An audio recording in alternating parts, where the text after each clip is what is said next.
the bank reps who place deals with private lenders or other kinds of lenders other than the bank. As Jared mentioned, there is policy that FICOM has put out, a bulletin, which explains that there is no exemption under the Mortgage Brokers Act if you're acting like an independent contractor for a bank as opposed to an employee. So there is some question about whether under provincial rules that kind of mortgage arranging is permitted. And I think that might be an interesting issue that might come forward in the future. So we'll have to wait and see how the regulators, if they deal with that. I know it's been an issue for for some of the brokers, that the brokers wondering what's going on there. For sure.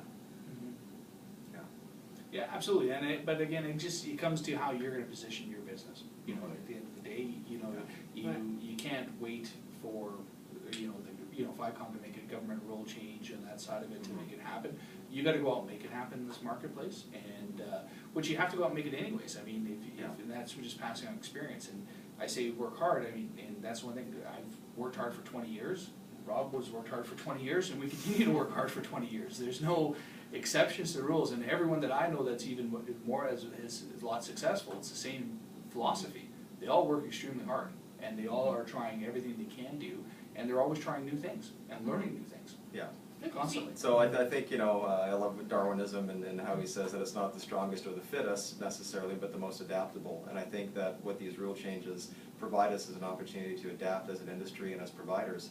And we have to be adaptable. We can't do things that, how we used to do them and expect there to be a different result. So we do have to adapt, we have to educate, and we have to continue working and communicating. So I still don't view the broker channel as my competition.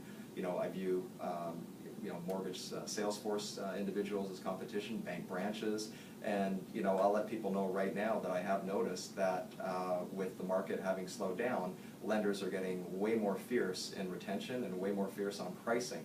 So keep in mind, absence of value, it always comes down to price.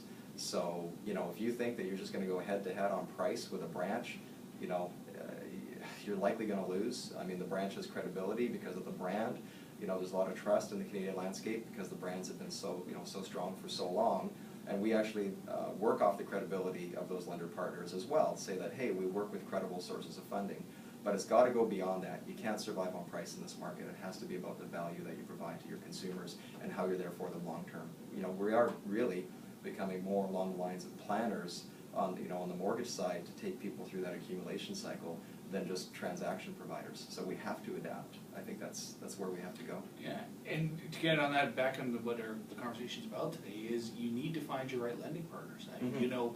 And you need to commit to those lending partners. You need to work with those lending partners, and and to be in a constant communication with those lending partners. And I think that's kind of lapsed a little bit with that relationship, because it's just been it hasn't been a lot more of a transactional basis, for a while. Yeah. And I think what the lenders are now realizing themselves too, and I hope they do even more of that, is they need to have forged stronger relationships and deeper relationships with the people they want to work with, to make them better, so that we can know exactly what product offerings there are, when things are going to change right away, so we know how to deal with it, and so that we can keep high funding ratios, keep a good quality of business to them, because we need to support them. We need to keep the banks happy in here, we need to keep our national partners happy, and we need to keep the monolines happy as well, in this environment. Yeah. Right, so you both say you've been in this business for a long time, 20 years plus. Is this simply part of a cycle? If it is part of a cycle, where are we at in this cycle?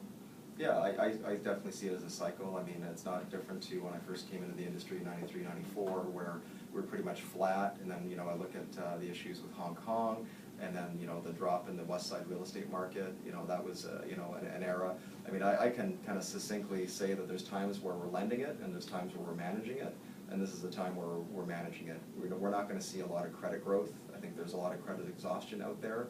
Values are plateauing, so there's not going to be a lot of equity appreciation to help fuel the market.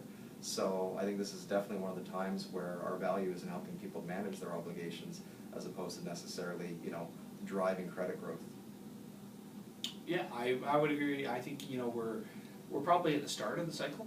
I think on that side of it, what you have to promote, what we haven't talked about either too, is the lending, what the lenders are doing, which I think has been great, you know, and even though it has been uninsured and everything, we have the lowest rates in history.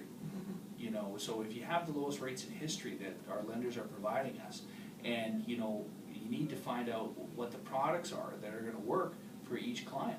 And, you know, but that's, how can you go look at this as a bad environment?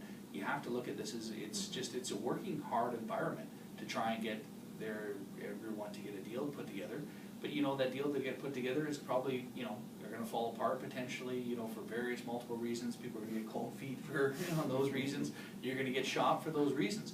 That's part of life, you know, and sooner you accept it and you make, you know, do your job and do the best that you can of it, you're gonna have success.